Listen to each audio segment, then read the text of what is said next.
Everybody, I want to thank you so much for checking out today's video. I just want to say thank you so much for coming out here and giving my channel a chance. And don't forget to tickle your pickle tonight. Alright, let's get into these stories. This happened 24 years ago in July of 1996. I had finished my term of service for the Army.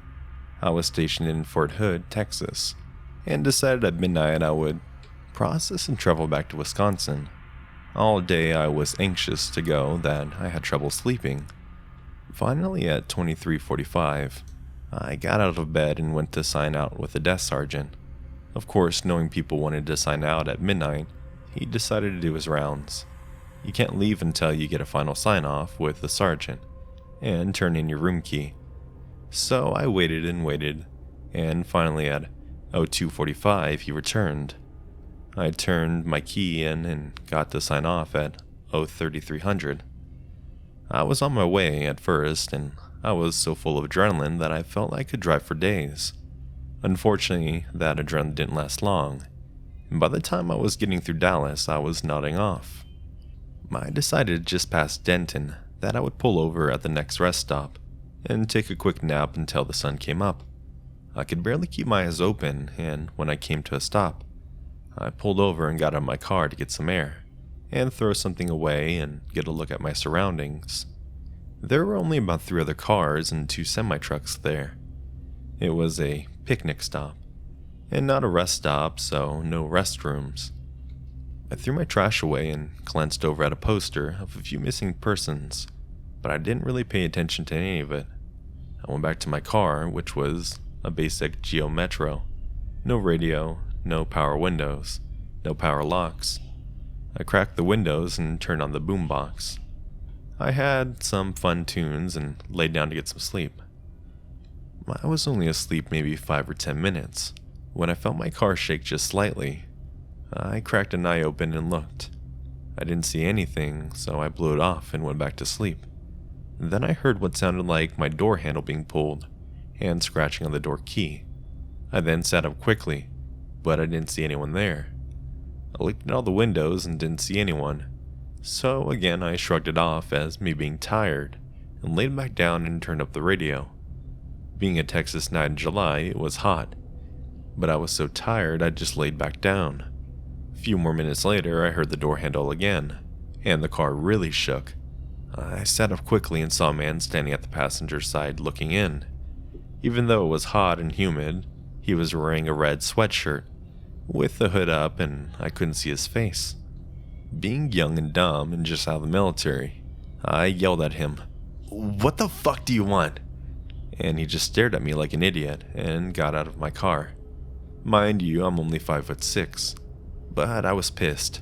He just walked off towards the picnic tables like nothing happened. All the while, I'm yelling at him that if he came back, I would take him out. I decided I would drive off from there. I got back in and went on my way. Even though I was so upset, only about 10 miles down the road, I was super tired again. Luckily, about another 10 miles down I-35, there was another picnic stop. Not sure why North Texas doesn't have rest areas, but they don't. I pulled into the second picnic stop and backed up to the spot, just in case I needed to leave quickly. Not sure why, but there was only about 1 other car there, and no semi-trucks. I again locked the doors and cracked the windows and turned on my boombox. I fell asleep right away, and about 30 minutes later, I hear a loud thud on my driver's side window. I looked up and looked around, and no one was there. I got out of the car, which was very stupid, but I had my macho military attitude going. But no one was around. I assumed it was my nerves from the other stop, and I got back into my car, locked the doors again, and closed my eyes. This time I was too amped up to fall asleep, so I laid there with my eyes closed. I felt that someone was looking at me, and opened my eyes and saw the guy standing there again, with the red sweatshirt hood up. I couldn't see his eyes, but I could see he was smiling at me. I popped up quick and tried to quickly open the door and bump him. Being a cheap Geo, since the doors were locked, it didn't open. He walked backwards, still staring at me. By the time I got out, he was about 30 feet away facing me. It was fairly dark, but as I looked over, he looked real skinny, but was about 6'2", maybe 6'3". But I still felt like I could have taken him with my military experience. He was wearing the red hood sweatshirt, blue jeans, and green tennis shoes. For some reason, I thought the shoes looked odd. I could see something shine every now and then as he stood there staring at me. I believed it was a machete. I quickly reached into my back seat and grabbed my baseball bat and started yelling at him to come get some. Not sure why I said that. He started walking towards me, and I took a few steps towards him, not really thinking. As I got about 5 feet from my car, and he was now about 15 feet from me, a yellow van pulled up real quick and parked just off to the side of my car. I finally realized what was happening, and I saw two guys also wearing hooded sweatshirts in the van. Before they could get out, I ran back to my car. I had left the keys in the ignition. Since I had backed in, I was able to cut it hard right and peel my car out of there. I was so lucky, being a manual car, I didn't stall the car because the other two guys were out in a van. And the first guy was just about at my car. I jumped back on the interstate and didn't stop until I was about 20 miles into Oklahoma. I stopped for gas to use the restroom. In the restroom, I noticed the same flyer. I barely glanced at the first picnic stop. It was basically a flyer with several missing persons on it, and warning people not to stop for long periods at a time at the rest areas. It described a possible suspect as being possibly 6 feet, wearing blue jeans, green shoes, and a red hooded sweatshirt. I completely went white. Needless to say, since it was daylight, I drove the rest of the way to Wisconsin wide awake. Not sure why, but I never reported it to the number on the flyer, or told anyone about it. But I now live in North Texas, and pass those two picnic stops every day on my way to work, and I think about it quite often. I wonder if they got anyone else, or if they got caught. I tried looking it up, but I didn't find any stories about it on the internet. So, creepy dudes in the sweatshirts in Texas, in July. Let's not ever meet again.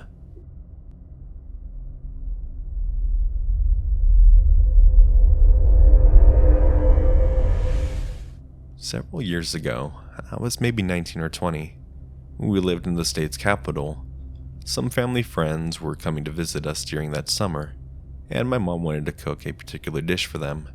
This dish is best served the next day, as the flavors have time to develop. However, we need chorizo sausage to make the dish, something my mom forgot about until 7 p.m. that night. As this was the Midwest, chorizo was hard to come by, so a quick Google search revealed a small butcher shop close to our state capitol building. My mom called and they said that they had chorizo.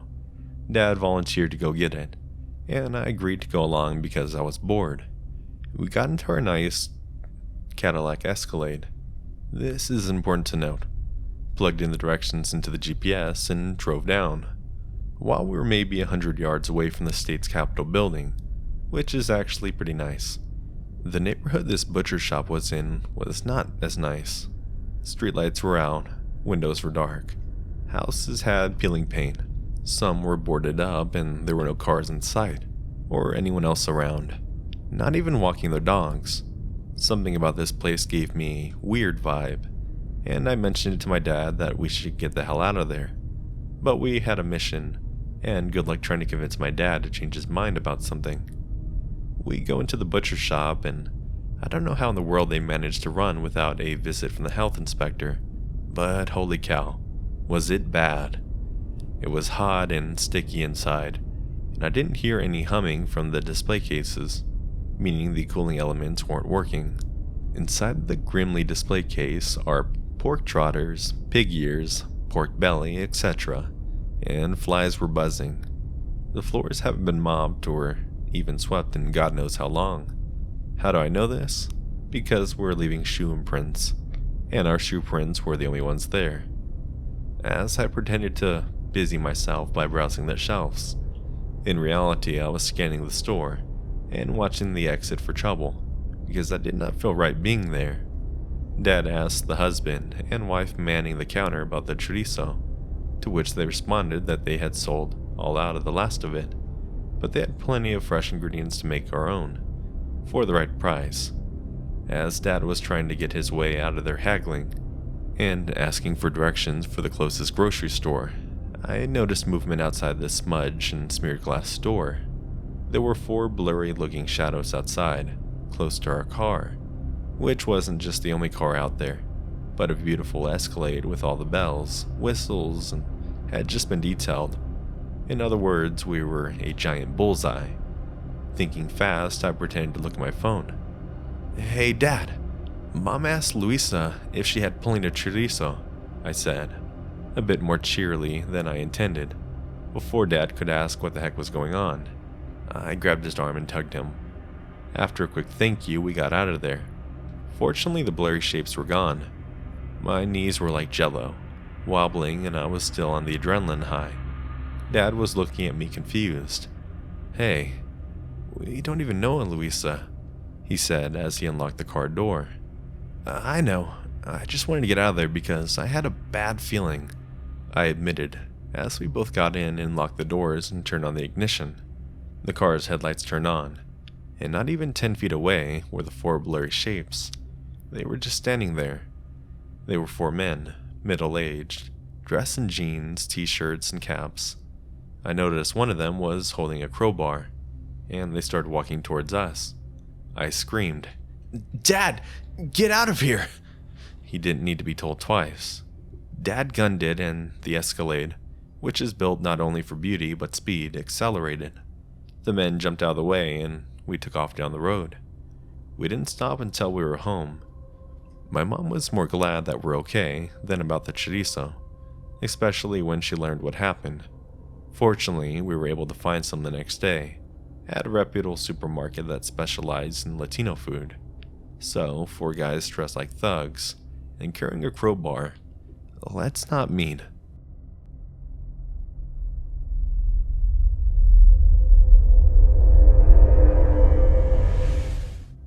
I'll try to avoid it as much as possible, but this story might occasionally jump around because of so much to unpack. So I'm sorry in advance if anything is confusing. My name is Lily. I'm a 20-year-old woman who lives with my boyfriend, Ben, and our 3 cats. We live in a 2-bedroom, 2-bath apartment on the 3rd floor, right next to the stairs, and can very easily hear anyone walking up or entering the apartment around us. Our room is right beside the front door, and the window looks out onto the wooden stairs/deck area. A little background/context, whatever you want to call it. A little less than a year ago, I had a stalker. I met him on a popular BDSM site, made it very clear to him from the beginning that I wasn't interested in anything serious, strictly friends with benefits type of relationship. He was a little odd, and admitted to me that he had autism, but I didn't care. I had plenty of friends growing up and currently who were on the spectrum, and were still functioning members of society, as most are. I hung out with him frequently because of the sex, but also because I was 19 and he would buy me booze with my money.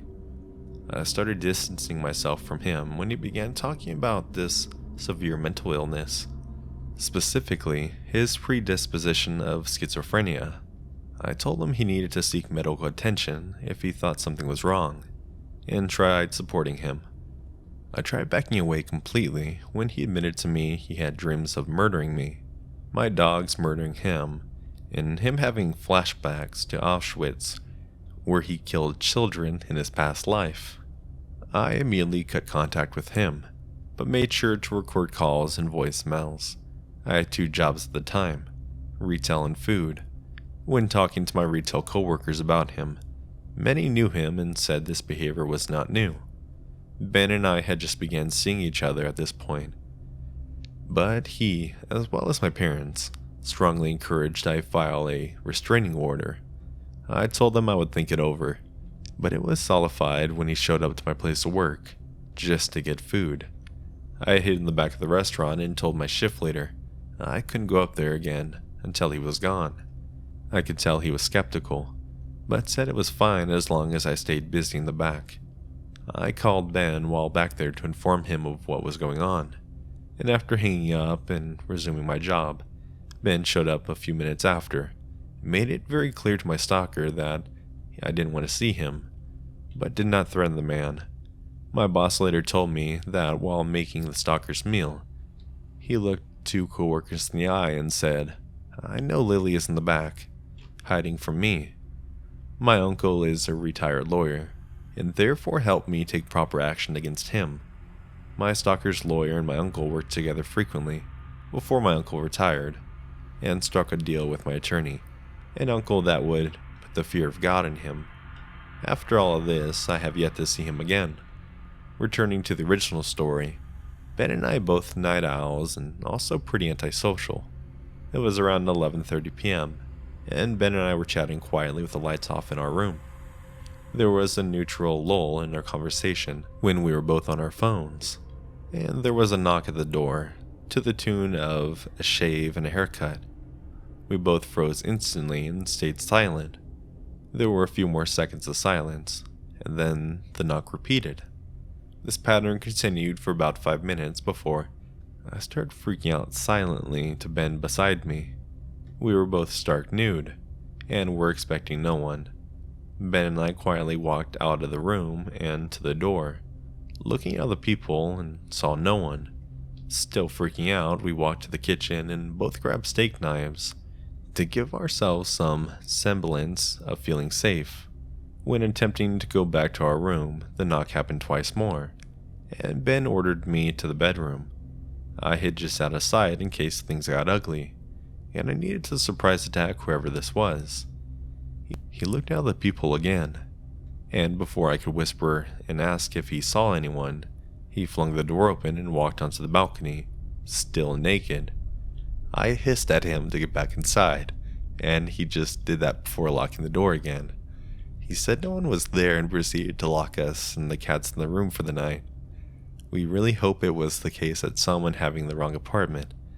When telling my parents, they were pissed I hadn't called the police, saying it very well could have been an attempted burglary of what little valuables we owned. Small side note, my 9-year-old sister lives with our grandmother in the same complex/building, but a different apartment. I pushed and asked if she had attempted pranking us, ready to tear her a new one, about how she could have been hurt. She very heavily insisted she didn't, because she had to be up early the next day for summer camp trip. Whoever knocked on our door at nearly midnight, for all of our safety, let's not meet.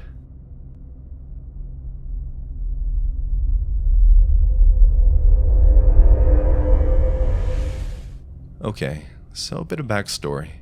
This story involves me and my friend. We were both about 12 and 11, both female. No offense to my friend or anyone else, but neither of us were very thin, and got tired of running across the field. And we're both alone at the park, and it wasn't far from my house. And our village is pretty small where everyone knows everyone. So our parents weren't worried about us, and we're in England. So not much fear of kids being alone. Big mistake. Me and my friend were both messing around on the swings and car watching, as there was a private road to some fancy houses, and some nice looking cars came down every now and then. And I noticed this nice looking bright white BMW come down the road, and commented to my friend that it must be a pain in the ass to clean, and keep that way. She laughed at me, swearing as we were still young enough to find it funny, and think we were rebels for it. About a minute later, the car drove back up the road. I noticed it and just wrote it off as them maybe picking someone up, and then leaving again. Then it came back down, slower. The driver drove up and down the road a total of 5 times. At that point, we both looked at each other kind of scared and wondering what the fuck this guy was doing. We both were told whenever we're in town to be careful of anyone you don't know approaching you if we, our parents, aren't around. You know that classic line you get bored of and just find annoying when it's repeated 24/7. We both decided it was weird, and so she grabbed her phone. I grabbed her water bottle. I never kept my phone on me, and we started walking up the lane. The way to get to my house was either cross the road after you go up the path. We walked up and drove a bit through the back gate, or up the lane further, turned left and walked along to go down our drive and through the front door. We got up about halfway up the lane and there was a wall, so we couldn't just cut across. When the car came by, slower than ever, and then it stopped. When it stopped, I knew something wasn't okay, so I grabbed her hand and pulled her towards the field. To anyone else, it looked like we were running off to play on the hills at the back of the field, but we both knew there was a path beside some trees that led to a bunch of storage units, and our house is where one of our friends lived. About halfway across the field, we turned back to see the guy had gotten out of his car and was jumping the wall. We ran to the trees and through the secret exit. Right as we cleared the little alley, we heard it. A loud-ass gunshot. This motherfucker had a gun. In England. No one here has guns. This scared us both shitless. We were fucking terrified, as we had never been warned about guns, being told they were pretty much harder to get here, and we don't have a problem with them. That's true for the most part. We both ran away. Up to the road through the storage areas to one of our friend's house. Neither of us breathed a fucking word about what we had experienced to anyone. Probably not a smart idea, but nothing ever happened. No deaths, crimes, guns. Everything went back to normal. I probably should have told my parents, but I was dumb and young, and not going to tell them now, about 3 years later, that a guy tried to shoot me and my friend. I wish the story ended there, but there was a little more. At about a year later, me and some of my friends were shopping in a nearby town with her mom, when I saw a familiar car. White as hell, BMW parked on the road. It triggered my memories and I pointed it out to my friend. She nervously laughed as we walked past it. But then I heard the little noise that goes off when the door gets unlocked by the key, and see the flashlight out of the corner of my eye. I turned around and saw him. It was the same guy. He was with a woman who looked a little younger than him, who was in stilettos and still shorter than him. He was a tall guy.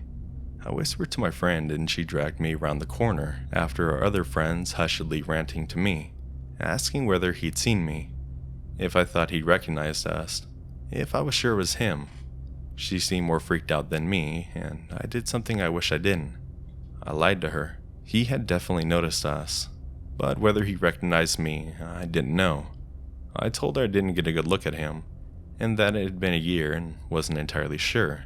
I know it was him, and it still creeps me out to think that by sheer crap luck we ran into him again. I don't know what he would have done if I didn't pull my friend to the back lane, and if we hadn't gone across the road, or to my house. Dear white BMW driver, I hope we never meet again.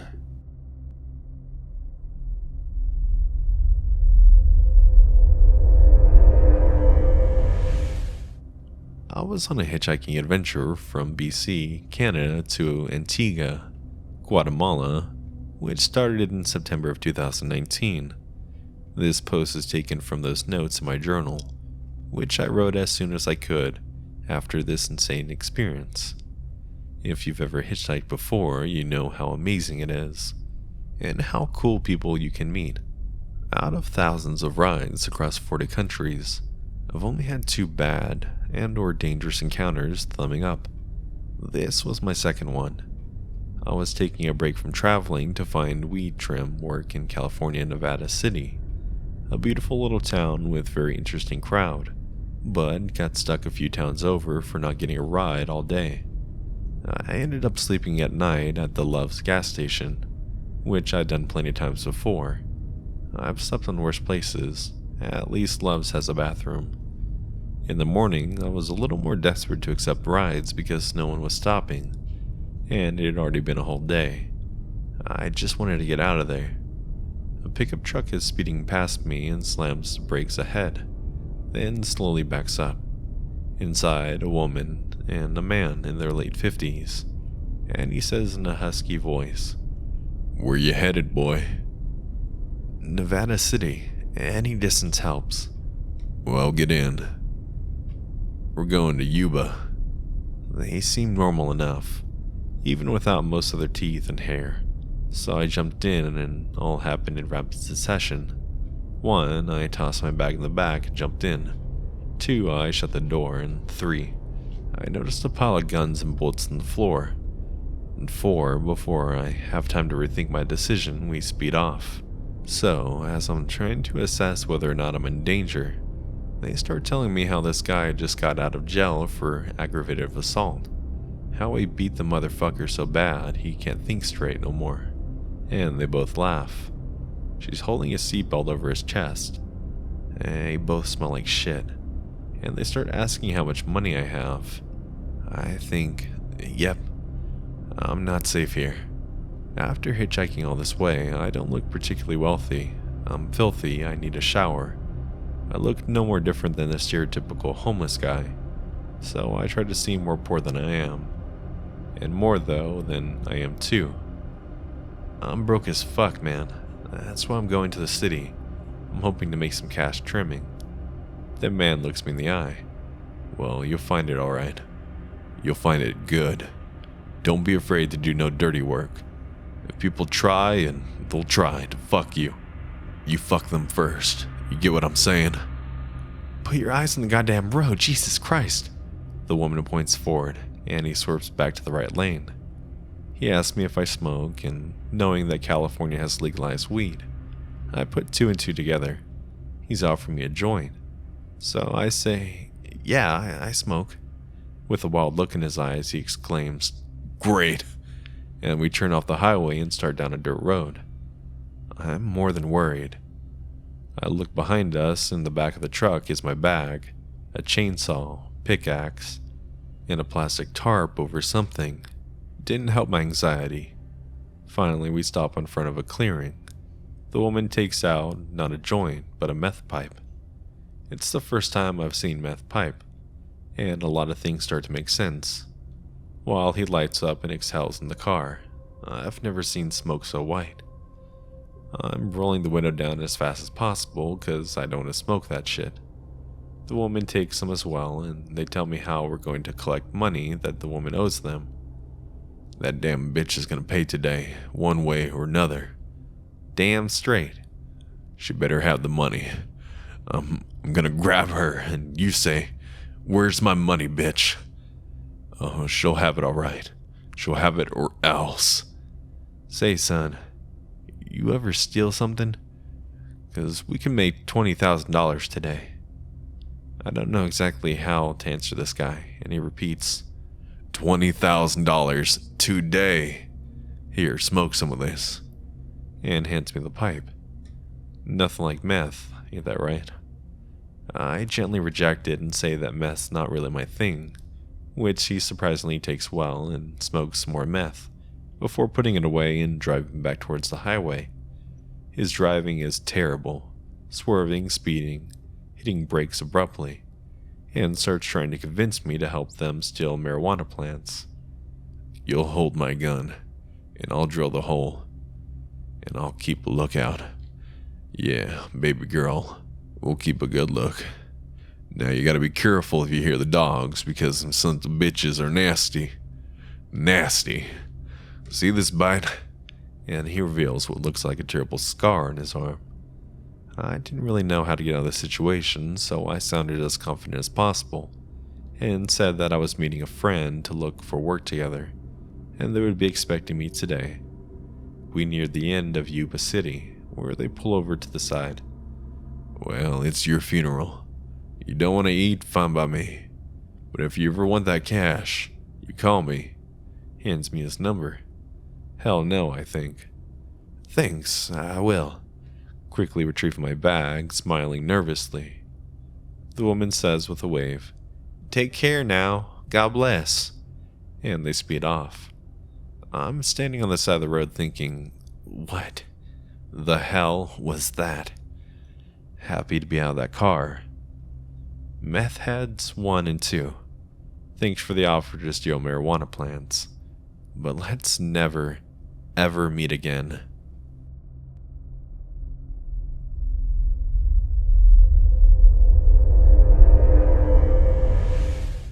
This story isn't nearly as scary as some of the ones on here, but it's still pretty creepy. I live in a split-level house in a suburb. My house is on a bit of a hill, and has a driveway leading up to it. My bedroom is in the basement, and because of the weird design of my house, my bedroom window, which is right above my bed, perfectly aligns with the walkway which is in front of my house. So, for example, when the mailman comes, I can see his feet and legs out of my window, but it's too close to the ground to see his face. I have blinds in my windows. I'm now 17, and this happened about 3 years ago. I typically go to bed extremely late, with the 3 to 4 a.m. range. One night around 3 a.m., I was in my bedroom getting ready to sleep. When I walked back into my room, I saw a shadow of a pair of legs, and what looked like to be a large pair of boots on in my blinds. Obviously, considering the time, I freaked out and just stood there, staring at the shadow. Whoever it was stayed for about 5 minutes, just standing there, then left. The next morning I told my parents what I had seen, but they assured me it was a safe neighborhood, and it was probably an animal or something.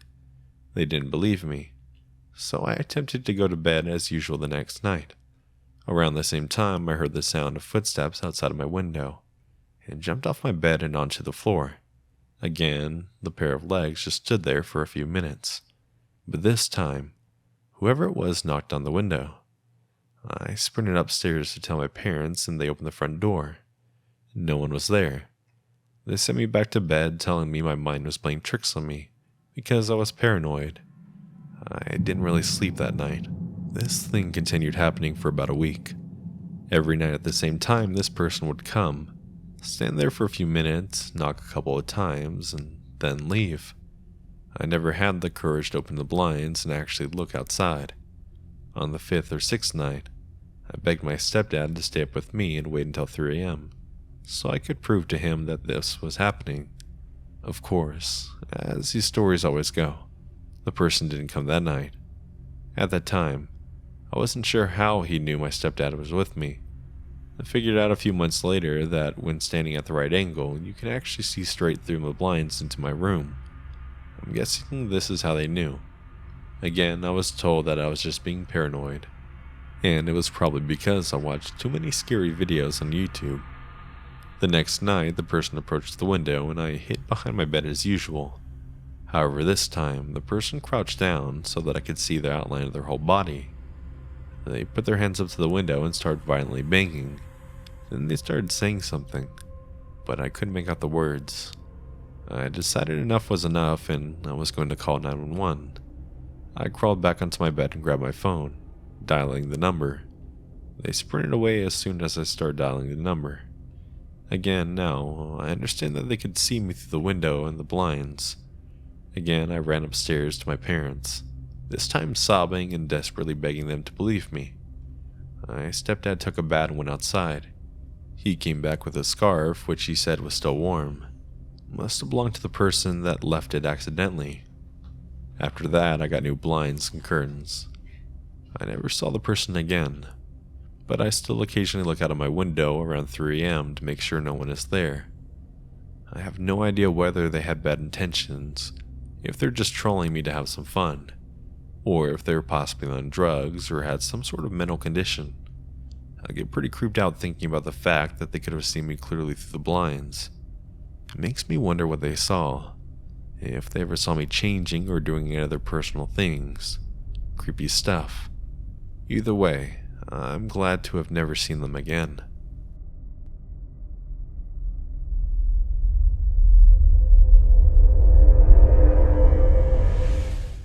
I was born and raised in South Carolina. It was always tough living there because I'm an African American lady. My family and I grew up in an upper middle class neighborhood.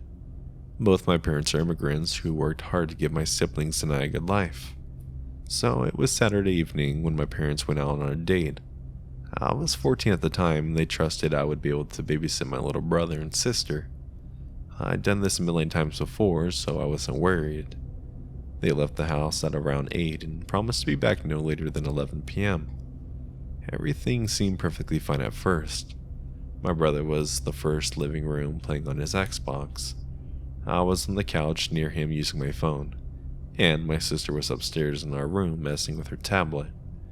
Now, the layout of the house was something like this. Apologies in advance for the bad wording. You open the front door and immediately to your right, you have the first living room. That leads into a dining room which leads into the kitchen.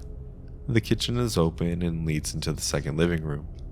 From there, you can access the backyard and door to the garage. On the left of the front door, you can go up the stairs to the bedrooms. On one side of the hall, you have my sister's and I's room and a bathroom. And on the other, you have the master bedroom and my brother's room. Anyways, I'm sitting on the couch with my brother, and then I hear the garage door being opened. It was only around 9 p.m. and I knew my parents would never come back this early, so I got up to meet them at the door and see why. Whenever they leave, I always make sure the door from the garage is locked, so I usually have to let them in. I walk up to the door, just as usual. I was about to open it. I stopped. I felt kind of anxious for whatever reason, and didn't want to open the door up until I heard it was them. I see the doorknob wiggle violently. I got scared and stepped back and called out, "Mom?" No response. "Dad, is that you? Stop messing around." Nothing. I started to get really scared. "Dad, if this is you, please say something. I'm getting scared." After I said that, the wiggling got way more violent. It looked like the door was going to burst at any moment. By this point, my brother stopped playing his game and ran into the kitchen. Fearing for our lives, I ran to the kitchen, grabbed one of the biggest knives we have, took my brother's hand and ran upstairs. There, I grabbed my sister and ran to my brother's room. By now, I heard the door burst open. I locked the door and hid my siblings in the closet while I pushed the dresser in front of the doorknob to barricade it. After I did that, I sat on the bed and called the cops. The operator got all of my details and said the cops would be there in 5 minutes. As I sat on the bed, I felt absolutely terrified. My mind was completely blank until I heard running up the stairs. The light sobbing in the closet for my siblings turned into fearful screams, and I had my back against the wall shaking as I held the knife in front of me. I heard them burst through each door. Eventually, they got to the end of the hall where my brother's room is, and tried to open the door. They get pissed and start banging and yelling at us to open up. I could tell by the voice that it was a man. Eventually, he'd be able to bust the lock and slide the door open. We lock eyes as he tries to get past the little makeshift barricade. I get a good look at his face and features. He couldn't have been more than 5'10", and had a stocky build and a very deep voice. He had, at least to me, very obviously gotten cosmetic surgery. His face looked incredibly artificial. His skin had this unnatural smoothness to it. He had these grossly big lips, and his eyes seemed to be a little too big. I was on the verge of tears when I yelled, "Don't come any closer! The police are on their way!" That seemed to stop him in his tracks. He took one last look at me and ran down the stairs and out the front door. I ran to the closet to check on my siblings to see if they were alright. They were pretty scared, but other than that, they were alright. I heard the police finally pull up to my house about a minute later. An officer came in and yelled to see if we're alright. I remember being taken to the station with my siblings and calling my parents on the way too. We filed the report, but nothing came of it. I remember being so angry about it. There couldn't be that many people who looked like that in South Carolina. So how was it so hard to find someone who left the crime scene within minutes before them arriving? So, creepy plastic surgery guy, let's not meet again.